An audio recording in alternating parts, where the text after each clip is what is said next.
Now, your 13 First Alert weather forecast.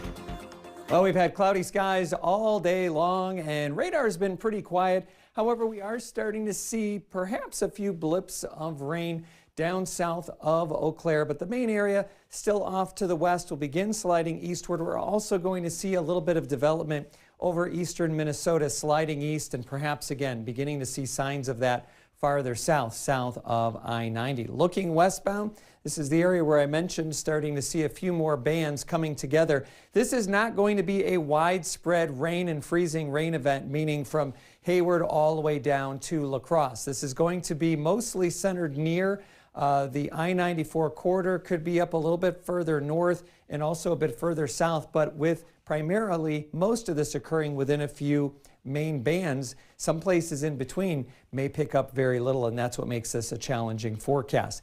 The National Weather Service continues a winter weather advisory overnight tonight. Actually kicks in officially at 9 p.m. and goes until noon tomorrow, but I expect most of these conditions to improve well before noon.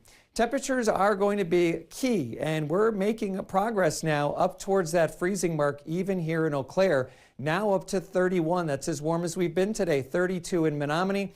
Several degrees above freezing down towards the Coulee region. These are places that are less likely to be dealing with the freezing rain. And as you noticed on the advisories, it does not include our southern areas. Meanwhile, farther north, it is a bit colder. In the 20s, these are places that would be more favored to see more icing. The question is, does the precipitation get that far to the north? So that's what we're looking at. So how do we have these different precipitation types? Well, it all has to do with layers of warmth in the atmosphere. And what we're looking at are above freezing temperatures from the cloud layer all the way to the surface when we're dealing with just rain. When it's freezing rain, we actually have a layer of colder air that is near the ground. And what happens is, as snowflakes do come down from the cloud, as you see right here, they run into this warmer layer, turn into a raindrop, and then make their way to the surface. But there's a shallow layer right at the ground level